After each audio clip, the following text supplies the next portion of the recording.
আসানসোলের রেলপাড় এলাকায় ৩৫০ কোটি টাকার কেলেঙ্কারির মূল অভিযুক্ত তাহসিন আহমেদকে শনিবার আসানসোল উত্তর থানার পুলিশ গ্রেফতার করেছে।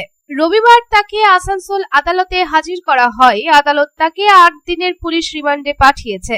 এই প্রসঙ্গে অভিযুক্ত তাহসিন আহমেদের আইনজীবী সৈয়দ রেহান বলেন যে তার মক্কেলের বিরুদ্ধে দায়ের করা এফআইআর ৫৪ লক্ষ টাকার, যার মধ্যে রেকর্ড দেখায় যে তাহসিন ইতিমধ্যেই ১০ লক্ষ টাকা ফেরত দিয়েছেন। এছাড়া ১০ লক্ষ টাকা নগদ দেওয়া হয়েছে, অর্থাৎ প্রায় ৫০% টাকা ফেরত দেওয়া হয়েছে। আইনজীবী বলেন, তাহসিন কখনো বলেননি যে তিনি জনগণের টাকা ফেরত দেবেন না।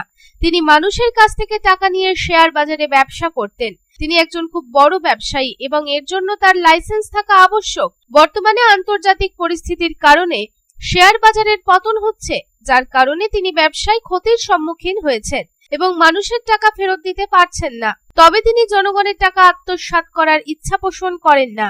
সৈয়দ রেহান গ্রেপ্তারের সময় তাহসিনের কাছ থেকে উদ্ধার করা সোনার গয়না নিয়ে বলেন, তাহসিনের কাছ থেকে উদ্ধার করা গয়নাগুলি তার পরিবারের মহিলা সদস্যদের, যা তিনি জনগণের টাকা পরিশোধ করার জন্য বিক্রি করার চেষ্টা করছিলেন।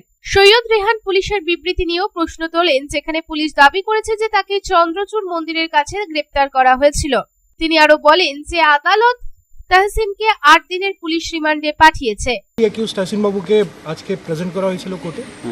কিছু না, আমরা বেল প্রেয়ার করেছিলাম অ্যান্ড পুলিশ রিমান্ড প্রেয়ার করেছিল 14 দিনের জন্য। বেলটা রিজেক্ট হয়েছে।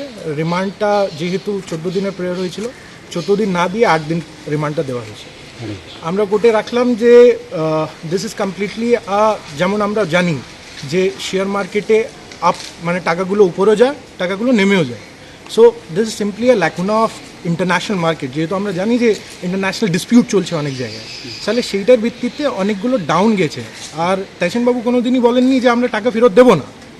টাকা সবাই আশা করি ফেরত পাবে। যদি না পান তাহলে কোর্ট জানে কি করতে হবে।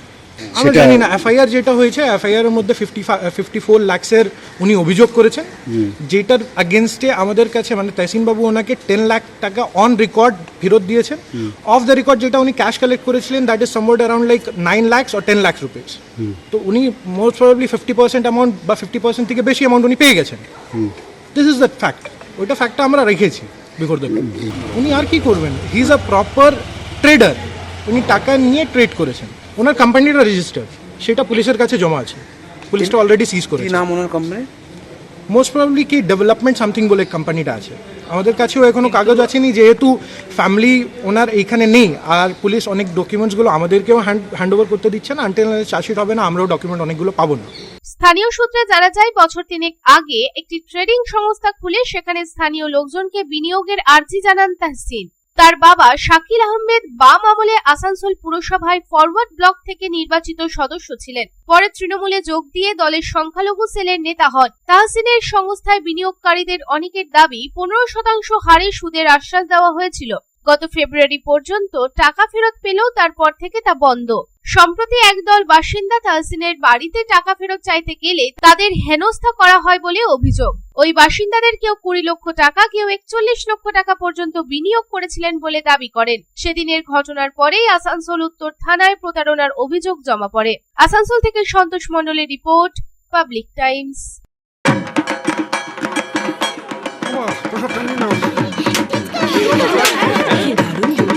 কার চয়েস দেখো, মহিষাসুর।